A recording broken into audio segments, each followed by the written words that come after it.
Dalam Jumat Tuhan, kita kembali mempelajari akan kitab Wahyu ini. Kita sampai dalam Wahyu 19 ayat 1-10. Mari kita berdoa. Mohon Roh Kudus, Roh kebenaran, memberikan bimbingan kepada hamba-Mu yang akan menyampaikan dan menjelaskan firman. Dan setiap kami yang mendengarnya dan menontonnya, kami semua dibimbing oleh Roh yang sama, itu Roh Kudus, Roh kebenaran. Bimbinglah kami Tuhan, bimbinglah hamba-Mu. Dalam nama Tuhan Yesus. Amin. Wahyu 19 ayat 1-10. Kemudian aku mendengar seperti suara yang nyaring dari himpunan besar orang banyak di surga. Katanya, haleluya. Keselamatan dan kemuliaan dan kekuasaan adalah pada Allah kita. Sebab benar dan adil segala penghakimannya. Karena ialah yang telah menghakimi pelacur besar itu, yang merusakkan bumi dengan percabulannya. Dan ialah yang telah membalas darah hamba-hambanya atas pelacur itu. Untuk kedua kalinya mereka berkata, haleluya. Ya, asapnya naik sampai selama-lamanya. Dan ke-24 tua-tua dan keempat makhluk itu tersungkur dan menyembah Allah yang duduk di atas tahta itu. Dan mereka berkata, amin, haleluya. Itu baca ayat 5-8. Maka kedengaranlah suatu suara dari tahta itu. Pujilah Allah kita, hai kamu semua hambanya, kamu yang takut akan Dia, baik kecil maupun besar. Lalu aku mendengar seperti suara himpunan besar orang banyak, seperti desau air bah, dan seperti deru guru yang hebat. Katanya, haleluya, karena Tuhan Allah kita yang maha kuasa telah menjadi Raja. Marilah kita bersukacita dan bersorak-sorai dan memuliakan Dia. Karena hari perkawinan anak domba telah tiba dan pengantinnya telah siap sedia.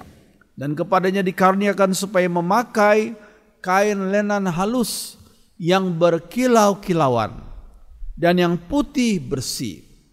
Lenan halus itu adalah perbuatan-perbuatan yang benar dari orang-orang kudus.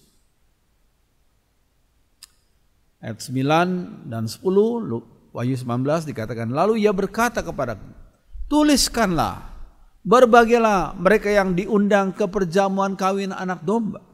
Katanya lagi kepadaku, perkataan ini adalah benar, perkataan-perkataan dari Allah. Maka tersungkurlah aku di depan kakinya untuk menyembah Dia. Tapi ia berkata kepadaku, janganlah berbuat demikian. Aku adalah hamba, sama dengan engkau dan saudaramu yang memiliki kesaksian Yesus. Sembahlah Allah, karena kesaksian Yesus adalah roh nubuat. Sedemikian jauh kita sudah baca firman, mari kita merenungkannya dan berusaha coba memahami. Walaupun saya pikir kita belum bisa memahami 100%. Tapi saya berusaha untuk menjelaskan semampu yang saya mampu menjelaskan. Terus sekalian kalau kita baca ayat 1-2 dikatakan, kemudian aku mendengar seperti suara yang nyaring dari himpunan besar orang banyak di surga. Katanya, haleluya, keselamatan dan kemuliaan dan kekuasaan ada Allah pada Allah kita. Sebab benar dan adil segala penghakimannya. Karena Dialah yang telah menghakimi pelacur besar itu, yang merusakkan bumi dengan percabulannya. Dan Ialah yang telah membalas darah hamba-hambanya atas pelacur itu. Saudara sekalian, dalam bagian ini kita mendengar suatu pujian di surga tentang jatuhnya Babel. Babel dalam tanda kutip ya.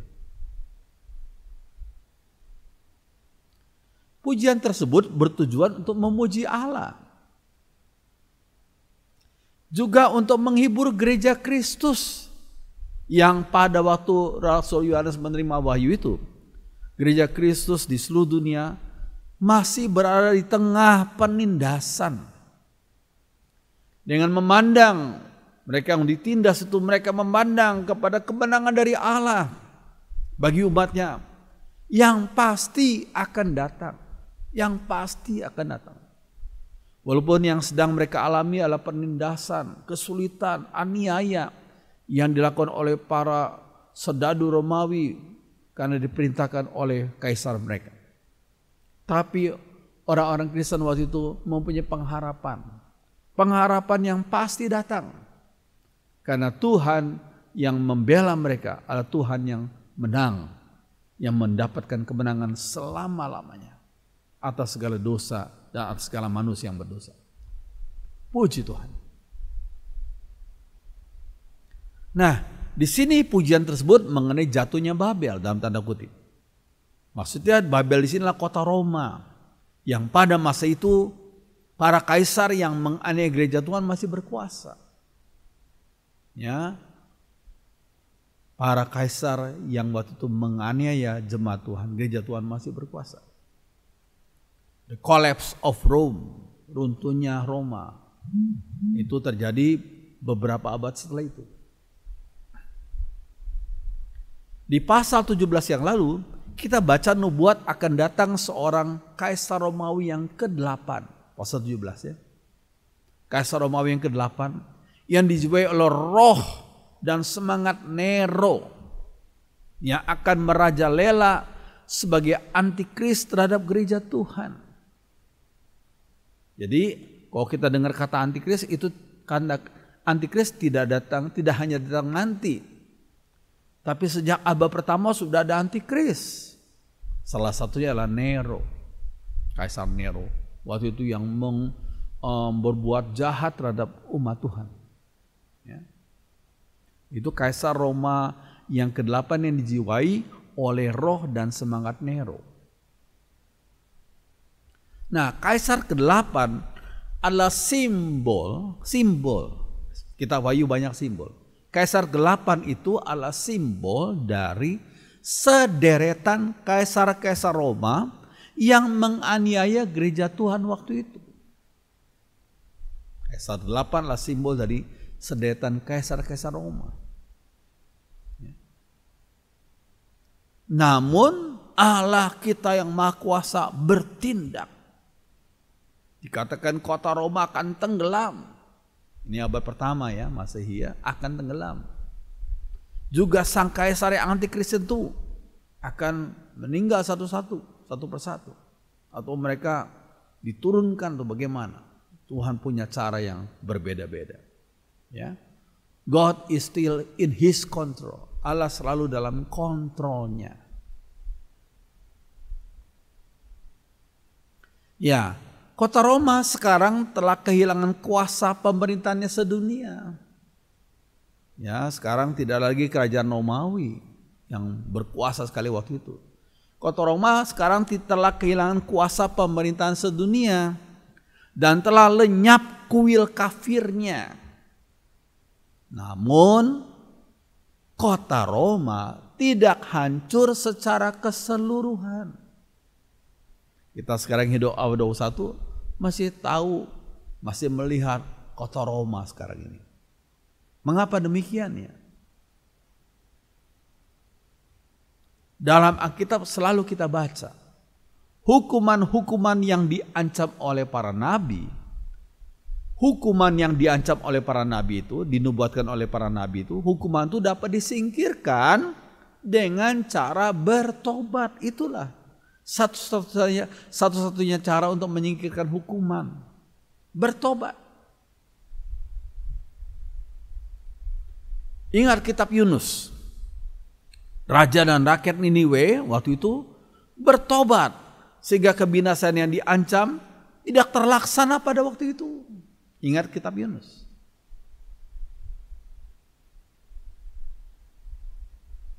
Nah, kota Roma berkat Kaisar Konstantin yang gambarnya kita lihat ini telah menjadi kota Kristen dan tidak berubah jadi reruntuhan saja. Puji Tuhan. Tuhan sebagai Tuhan atas sejarah membangkitkan Konstantin ya untuk jadi seorang kaisar ya yang Kristen. Puji Tuhan.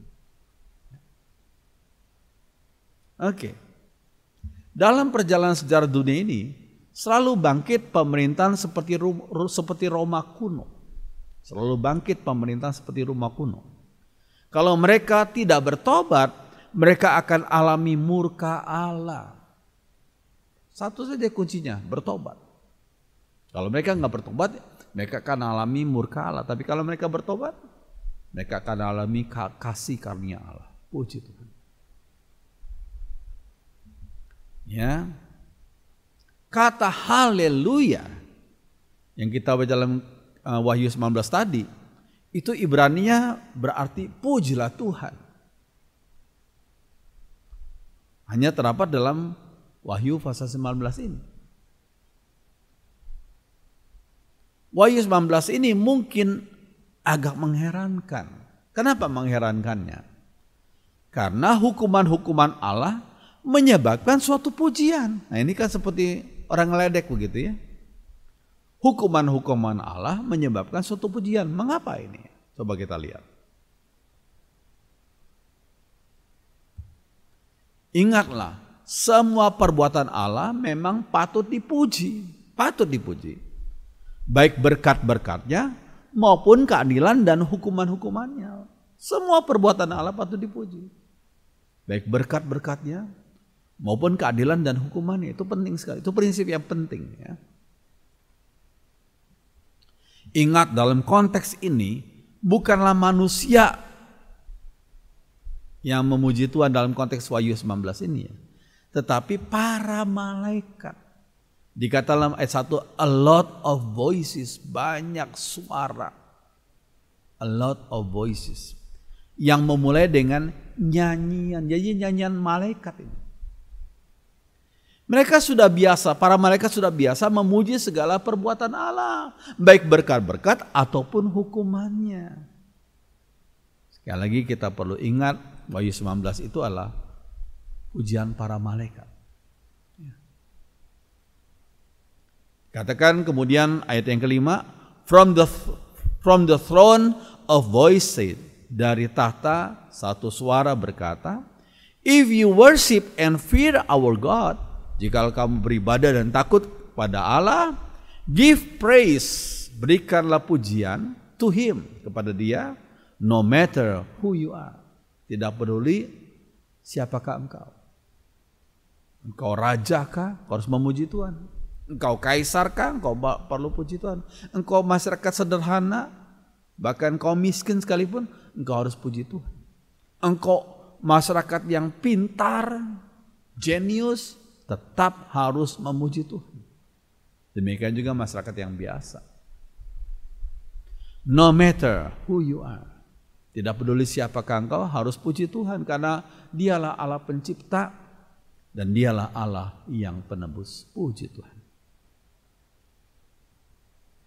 Manusia dikerahkan untuk ikut serta dalam memuji Tuhan. Itu dalam konteks Wahyu 19. Umat Allah yang masih dalam bentuk roh-roh di surga itu dikerahkan untuk ikut serta dalam memuji Tuhan. Demikian juga umat yang masih hidup di dunia ini, termasuk kita, termasuk saya dan saudara, dikerahkan untuk ikut serta dalam pujian kepada Tuhan. Amin.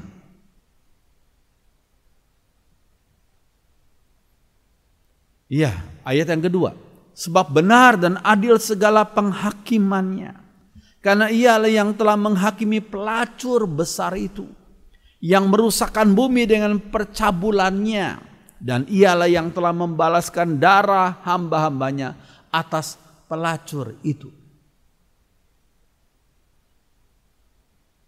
Ayat 2 ini memberitahu sekali lagi akan alasan hukuman Allah terhadap kota Roma waktu itu. Waktu itu ya. Alasan Allah menghukum kota Roma waktu itu memang adil. Pertama, karena Roma disebut sebagai pelacur besar yang merusakkan bumi dengan pelacurannya. Ya, ingat, Allah itu Maha Suci. Allah tidak bisa berkompromi dengan dosa. Mereka menyembah dewa-dewa berhala sebagai ganti Allah yang benar. Allah yang benar mereka nggak kenal. Mereka menyembah dewa-dewa berhala. Mereka menyembah kaisar sebagai dewa. Ada kaisar-kaisar yang menyebut dia sebagai dewa. Mereka juga melakukan percabulan seksual secara fisik di Roma. Dan repotnya sikap mereka itu membujuk bangsa-bangsa lain yang di bawah kekuasaan kota Roma waktu itu untuk melakukan hal yang sama juga. Ya, dosa yang mereka lakukan itu seperti penyakit yang menular, ya. Penyakit menular. Oke. Mengapa hukuman Allah atas kota Roma adalah adil? Yang kedua adalah oleh karena Roma menumpahkan darah hamba-hamba Allah. Ini penting sekali. Ya. Ingat ya, waktu Tuhan menegur Saulus, ya, di pintu gerbang Damaskus waktu itu, apa yang Saulus dengar? Mengapa engkau menganiaya aku? Itu kata Tuhan. Padahal Saulus tuh di bumi, Tuhan kan sudah di surga. Ya, inilah satu hal yang penting. Apa yang terjadi dalam kehidupan umat Tuhan itu sama dengan terjadi dalam diri Tuhan kita Yesus Kristus di surga. Makanya Tuhan menanya kepada Saulus, mengapa engkau menganiaya aku? Padahal Tuhan Yesus kan di surga, umatnya di dunia. Tapi yang terjadi dalam diri umatnya itu dirasakan oleh Tuhan kita Yesus di surga. Oh, puji Tuhan. Ya. Oleh karena Roma menumpahkan darah hamba-hamba Allah, Kekaisaran Roma memang telah membunuh ribuan orang Kristen. Pada masa ketika kitab Wahyu ditulis, jumlah para martir Kristen belumlah sangat besar. Pada waktu kitab Roma ditulis ya, kitab Wahyu ditulis ya, di abad pertama. Namun penganiayaan terhadap umat Tuhan oleh Kekaisaran Romawi semakin hebat. Dan lebih banyak para martir yang berkorban. Karena mereka dibunuh, dianiaya, diadu di arena-arena, diadu dengan singa, dengan binatang buas, di arena-arena dan mereka ditontoni oleh ribuan orang. Ya, dan orang Kristen disuruh jadi martir-martir luar biasa. Iya, Allah itu membalas darah hamba-hambanya. Allah yang membalas, bukan kita. Allah yang membalas darah hamba-hambanya. Ayat 2. Ya, let God deal with your enemies. Biarlah Allah yang berhadapan dengan musuh-musuh. Bukan kita. Kita orang Kristen nggak boleh cari musuh. Tapi ada sebagian orang lain yang membenci orang-orang Kristen. Ya, yang membenci karena kita percaya pada Tuhan Yesus, mereka benci. Dikatakan let God deal with your enemies. Kewajiban kita yang mengasihi mereka, mendoakan mereka. Kalau mereka berbuat jahat kepada umatnya, pada umat Tuhan, serahkan kepada Tuhan saja. Let God deal with your enemies. Biarlah Allah yang bertindak terhadap musuh-musuh umat Tuhan. Ya. Bandingkan Roma 12 ayat 19, ini bagus sekali ya. Mari kita baca sama-sama ya. Roma 12 ayat 19. Pembalasan itu adalah hakku, hak Tuhan. Akulah yang akan menuntut pembalasan, firman Tuhan. Oh, puji Tuhan. Pembalasan itulah haknya Tuhan. Kita bersikap yang baik, kita bersikap mengasihi orang-orang lain, termasuk musuh-musuh kita. Jangan kita membenci mereka. Iya. Wahyu 19 ayat 1b, kita mengulang lagi, keselamatan dan kemuliaan dan kekuasaan adalah pada Allah kita. Keselamatan, kemuliaan dan kekuasaan adalah pada Allah kita. Keselamatan yang dari Tuhan patut membangkitkan rasa syukur kepada kita, rasa syukur kita kepada Dia. Oh, puji Tuhan, kita orang berdosa, kok diampuni dosanya. Oh, puji Tuhan, kita bersyukur sungguh-sungguh kepada Tuhan. Ya, keselamatan. Kalau kemuliaan apa? Kemuliaan Tuhan membangkitkan pengagungan kita kepada Tuhan. Oh, Tuhan itu luar biasa mulia. Kita melihat sinar matahari luar biasa terangnya. Itu diciptakan oleh Tuhan. Tuhan tuh pencipta matahari itu. Luar biasa mulianya. Kemuliaan Tuhan membagikan pengagungan kita kepada Tuhan. Dan kekuasaan Tuhan. God is omnipotent. Allah Maha Kuasa. Membagikan kepercayaan dan penghormatan kita kepada Tuhan. Oh, kita sungguh-sungguh percaya karena Allah itu Maha Kuasa. Kita menghormati luar biasa. Ya, indah sekali. Keselamatan, kemuliaan, dan kekuasaan. Ya. Puji Tuhan. Yang berikutnya. Wahyu 19 ayat 3. Dan untuk kedua kalinya mereka berkata, haleluya. Ya, asapnya naik sampai selama-lamanya. Kata haleluya diulangi lagi oleh paduan suara para malaikat. Bandingkan Mazmur nomor 146 sampai 150. Kata haleluya diulangi banyak kali. Dikatakan lalu asapnya naik selama-lamanya. Maksudnya apa? Ya, ayat 3 dikatakan lalu dalam terjemahan sehari-hari ya. Lalu suara orang banyak itu berseru lagi, pujilah Allah.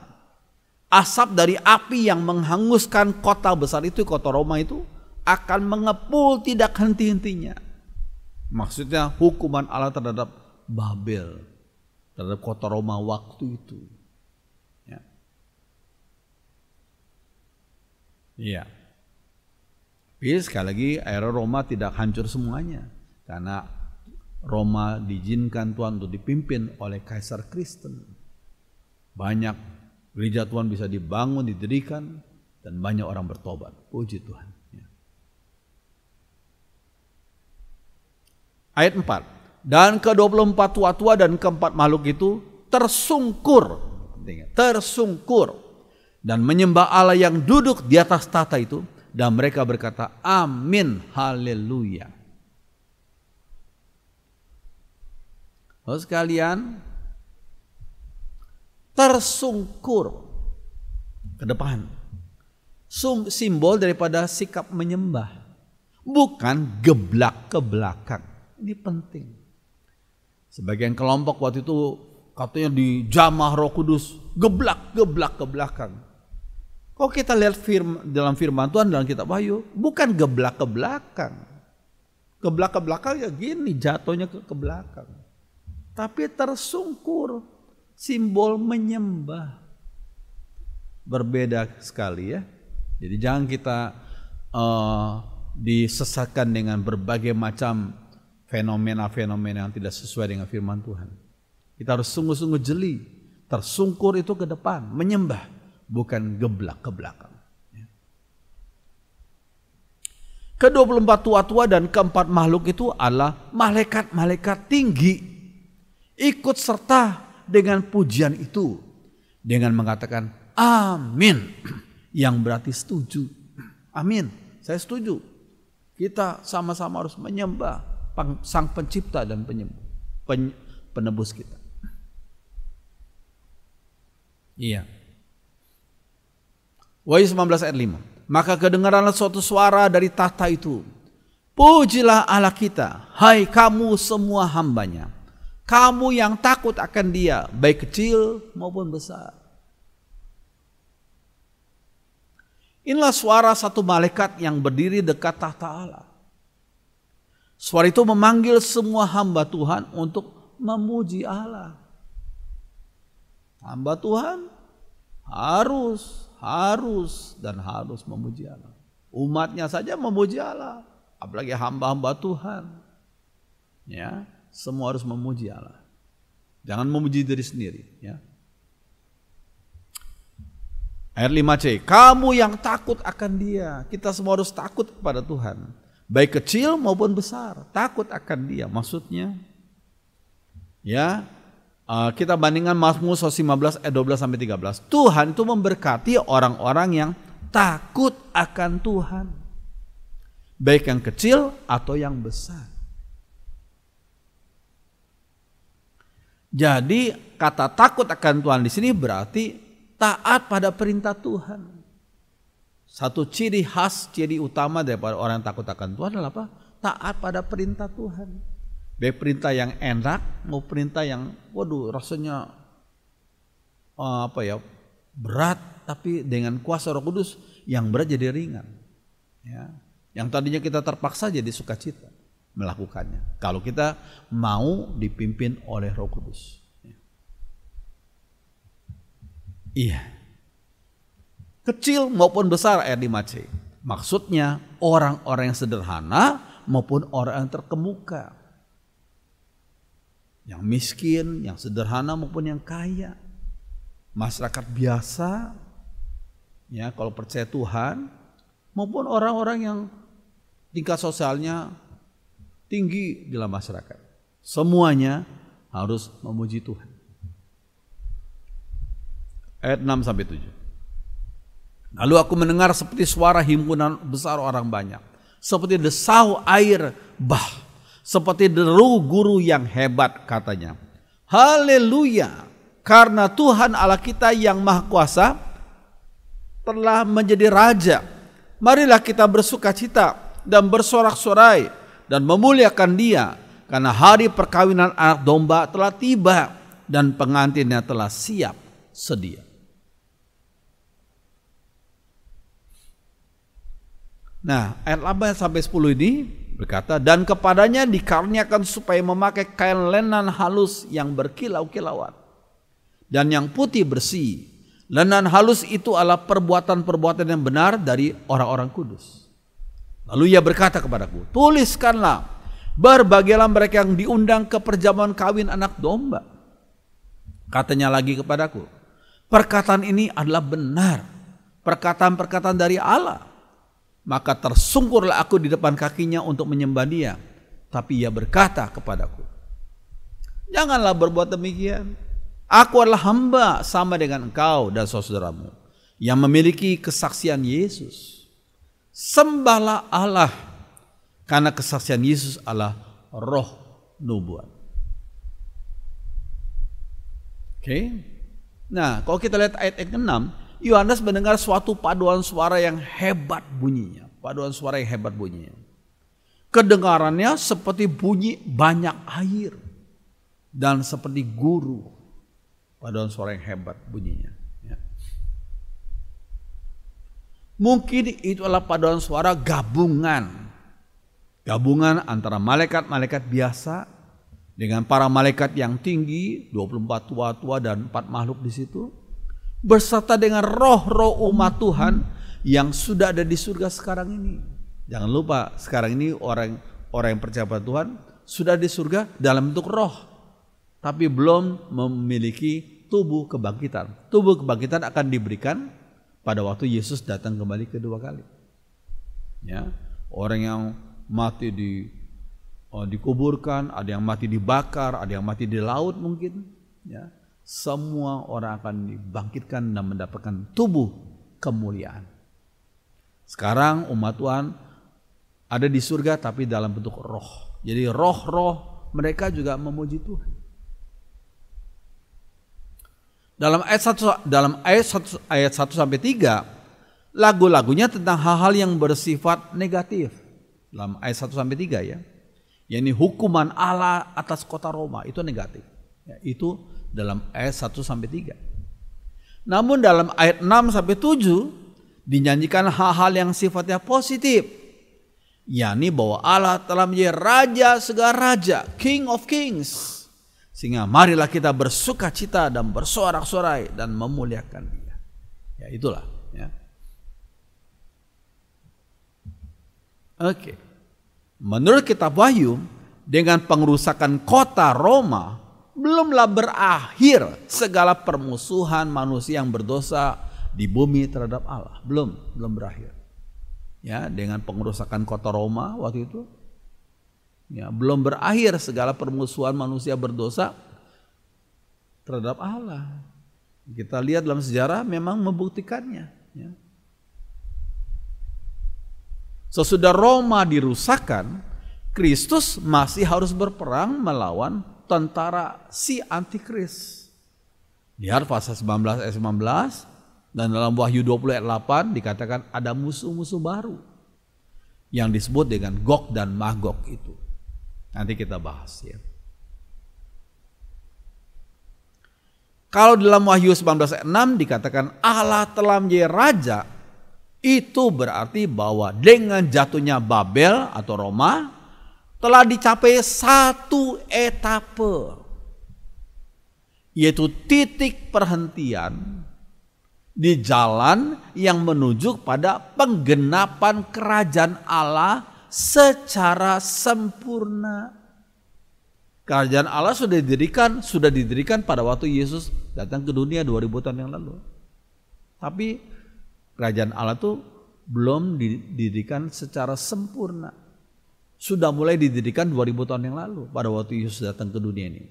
Dan terus menerus kerajaan Allah terus berkembang sampai penggenapannya secara sempurna nanti pada waktu Yesus datang kedua kali. Oke. Allah mampu mengalahkan kerajaan Romawi yang pada waktu itu sangat berkuasa, yang menguasai dunia pada zaman Yohanes waktu itu. Sehingga umatnya harus percaya bahwa Allah akan mengalahkan semua musuhnya. Pada zaman Yohanes, Rasul Yohanes abad pertama, wah kerajaan Romawi luar biasa, berkuasa luar biasa. Tapi sekarang nggak ada lagi kerajaan Romawi, tapi ada lagi bangsa-bangsa lain yang coba berusaha, dan sebagian pemimpinnya berusaha untuk menindas kekristenan. Ternyata satu persatu mereka juga dikalahkan oleh Tuhan lewat usia, lewat berbagai macam hal yang terjadi dalam sejarah dunia ini. Kita bisa ingat ya. Tapi Allah pada hari kiamat akan mengalahkan semua musuhnya. Karena Allah pencipta, Allah Tuhan dari segala Tuhan. Itulah sebabnya kedengaran seruan pada waktu jatuhnya kota Roma. Apa seruan itu? Allah telah menjadi raja atas segala raja, King of Kings. Allah telah menjadi raja atas segala raja. Ya, dari sejarah dunia kita tahu bahwa Allah tidak mengalahkan kota Roma dengan cara membuat seluruhnya menjadi reruntuhan. Kenapa ya? Kenapa enggak seluruhnya jadi reruntuhan? Apa yang menjadi penyebabnya? Karena dengan tidak terduga, manusia enggak duga, tapi Allah bekerja luar biasa. Ya. Dengan tidak terduga agama Kristen telah mengalahkan agama kafir di Roma. Sehingga kota itu menjadi kota Kristen. Ini sebagai tanda kuasa kemenangan Allah di dalam Kristus. Puji Tuhan. Haleluya.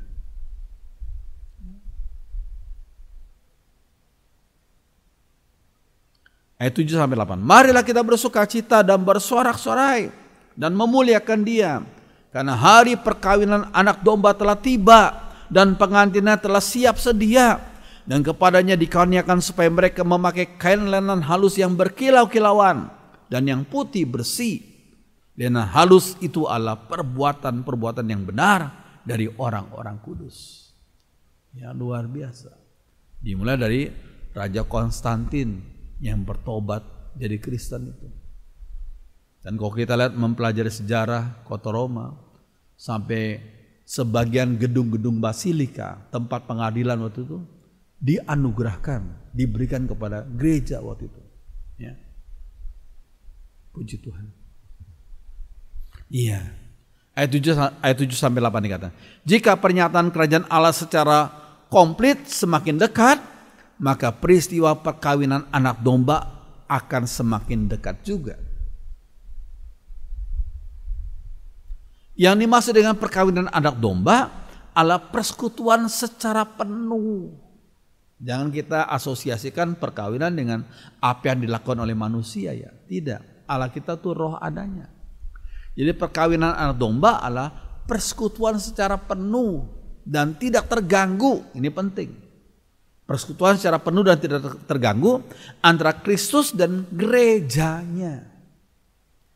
Yang akan terjadi jika semua musuh Kristus dan umatnya telah dikalahkan secara tuntas. Inilah maknanya. Jangan kita salah mengerti ya. Oke. Nah, Yesus Kristus dalam kitab Wahyu sering tidak disebutkan dengan memakai namanya, tetapi dengan gelar anak domba.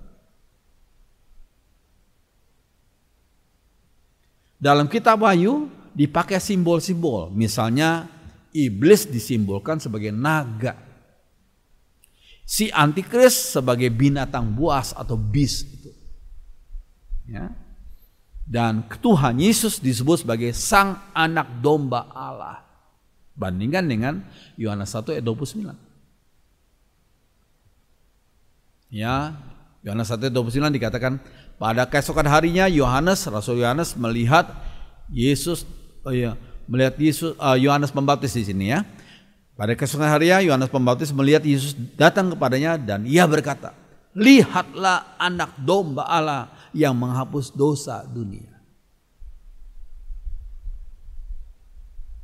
Iya. Oke. Nah, gereja itu disebut sebagai mempelai Kristus. Dalam kita bandingkan kitab Hosea pasal 2 ayat 19, "Aku akan menjadikan engkau istriku dalam kesetiaan." Itu kata firman Tuhan, istriku dalam kesetiaan. Ini bahasa simbolis ya.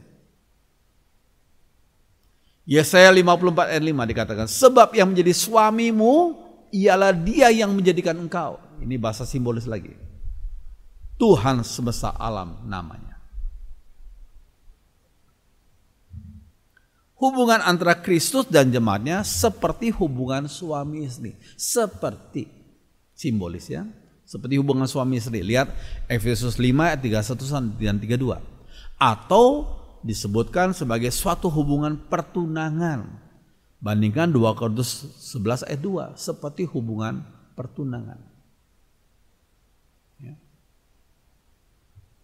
Istilah mempelai laki dan perempuan Allah sangat baik untuk menyatakan pertalian spiritual, pertalian rohani yang akrab dan mesra antara Kristus dengan jemaatnya.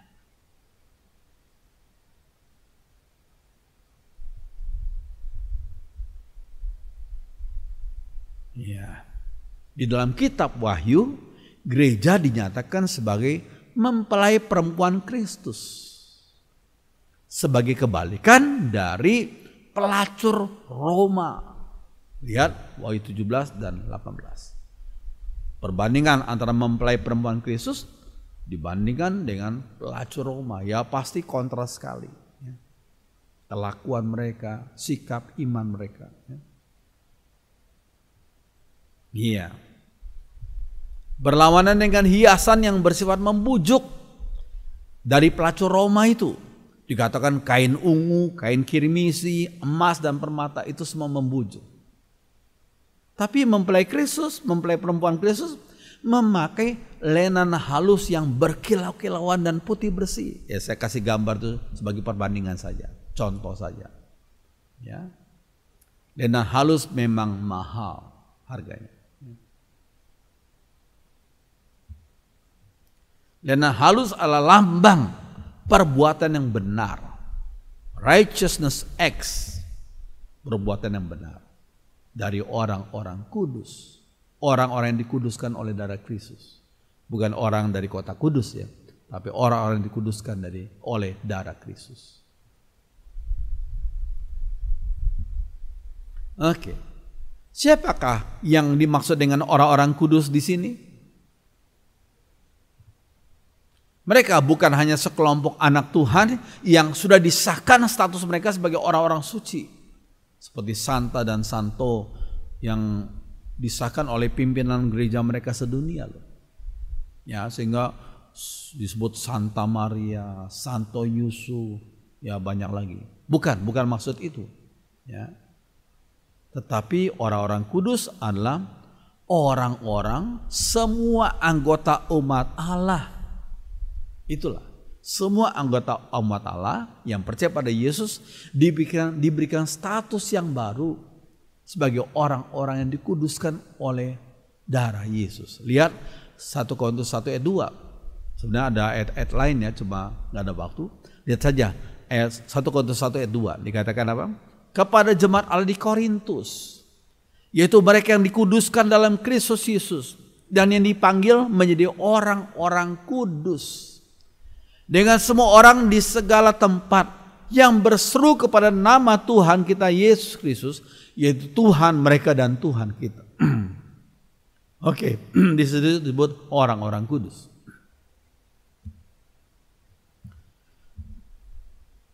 Menarik sekali, ayat tadi ditujukan kepada jemaat Korintus yang secara kelihatan, secara mata jasmani, mereka bukanlah jemaat yang sempurna. Kita lihat Paulus menegur, ada yang hidupnya saling berkompetisi, ada grup-grup, ada yang namanya grup Yesus, ada grup lain lagi, ya, grup Apolos, grup apa? Ya, mereka belum dewasa. Ada juga bahkan dalam 1 Korintus dikatakan ada orang yang hidup summer level dengan istri ayahnya, ya, luar biasa. Ini jemaat yang gak sempurna. Jemaat Korintus itu jemaat yang tidak sempurna. Tapi kok mereka percaya Yesus, mereka bertobat, dan mereka diberikan status yang baru sebagai orang-orang yang dikuduskan. Dianggap kudus oleh Tuhan, Sang Pencipta dan Sang Penebus. Puji Tuhan. Ya, tentunya mereka dibentuk terus untuk sikap perbuatan mereka, sikap hidup mereka lebih sesuai dengan status mereka yang baru, yang kudus itu. Ya. Iya. Nah, Wahyu 19 ayat 8 dikatakan, dan kepadanya dikaruniakan supaya memakai kain lenan halus yang berkilau-kilauan dan yang putih bersih. Lenan halus itu adalah perbuatan yang benar dari orang-orang kudus. Mempelai perempuan atau gereja Tuhan dihiasi dengan perbuatan-perbuatan yang benar, yaitu good deeds, perbuatan-perbuatan baik. Di sini kita lihat betapa dihargainya perbuatan-perbuatan baik itu. Walau perbuatan baik kita tidak sempurna atau sering dimotivasi oleh hal-hal yang tidak baik di hadapan Tuhan. Sehingga sebenarnya kita nggak bisa berbangga diri untuk segala perbuatan yang kita anggap baik itu nggak ada. Karena di hadapan Tuhan yang Maha Suci ada aja nggak benernya, mungkin motivasi, mungkin cara. Ya. Tapi oleh anugerah Tuhan, by the grace of God, perbuatan itu disucikan oleh darah Yesus. Puji Tuhan. Ya. Nah, jangan lupa bagi orang Kristen perbuatan baik itu adalah buah pertobatan kita. Buah pertobatan kita. Oke, selanjutnya. Dalam ayat 9b dikatakan, berbahagialah mereka yang diundang ke perjamuan kawin anak domba. Di sini ada kiasan baru. Orang percaya tidak hanya disebut sebagai mempelai perempuan, tetapi sebagai mereka yang diundang ke perjamuan kawin anak domba.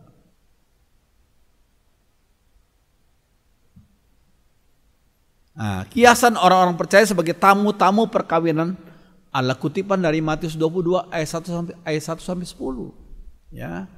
Kita nggak perlu baca semuanya. Ya.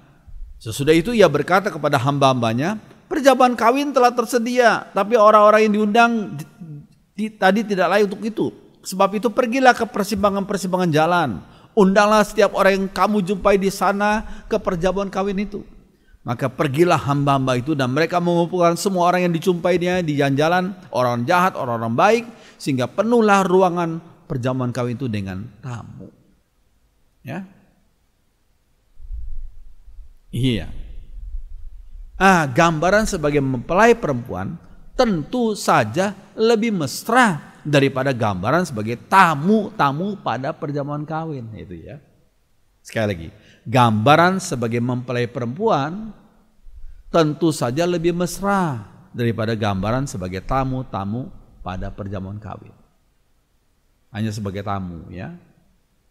Namun perumpamaan sebagai tamu pun juga baik untuk menggambarkan sukacita karena persekutuan dengan Kristus.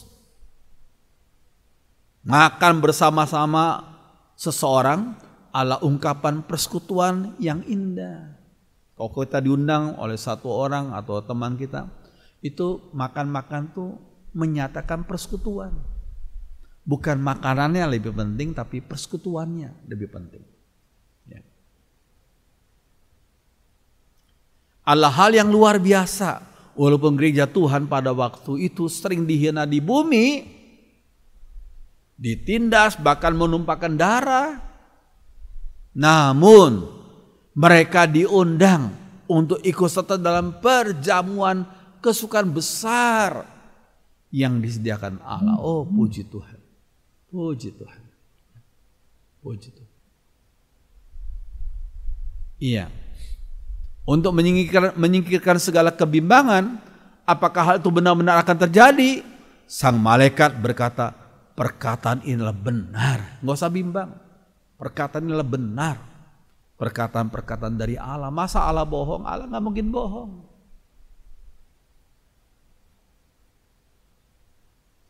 Ini bukan janji manusia yang sering kosong dan terlupakan. Manusia sering lupa. Tapi Allah nggak mungkin lupa. Rasul Yohanes juga sangat terkesan dengan segala penglihatan itu. Sehingga ia tersungkur untuk menyembah sang malaikat itu. Karena sang malaikat itu kan memberikan penjelasan-penjelasan. Rasul Yohanes tersungkur untuk menyembah sang malaikat itu. Namun malaikat tersebut dengan tegas melarangnya. Jangan sembah aku, kata malaikat itu ya. Ya, bandingkan praktek yang dilakukan oleh sebagian orang. Lihat Kolose 2 ayat 18 dikatakan, janganlah kamu biarkan kemenanganmu digagalkan oleh orang yang pura-pura merendahkan diri dan beribadah kepada malaikat. Itu praktek-praktek kafir itu. Beribadah kepada malaikat, menyembah malaikat itu praktek kafir. Ya. Wahyu 19 ayat 10c, karena kesaksian Yesus adalah roh nubuat. Pernyataan kesaksian Kristus dalam ayat 10c berasal dari kata marturia tu Yesu. Marturia tu Yesu. Yang punya dua arti, yaitu kesaksian pemberitaan yang diucapkan oleh Yesus, diucapkan langsung oleh Yesus, dan kesaksian tentang Yesus yang diucapkan oleh murid-murid Tuhan. Iya. Siapa yang tidak berpegang pada kesaksian ini dan menyimpang dari perkataan Yesus dan dari ajaran Alkitab tentang Yesus, orang itu tidak berhak untuk bertindak sebagai nabi di gereja Tuhan. Jadi nggak boleh kita menyimpang dari ajaran dan perkataan Yesus. Ya. Peraturan itu berlaku segala zaman sampai kepada abad 21 bahkan abad berikutnya, segala zaman. Amin. Biarlah firman Tuhan menjadi berkat bagi kita semua. Silakan kalau sudah menganggap ini terlalu cepat, silakan ulangi lagi. Semoga ini jadi berkat bagi kita semua. Mari jemaat Tuhan kita berdiri. Kita akan nyanyikan satu lagu, Mulia Sembah Raja Mulia. Mari kita berdiri.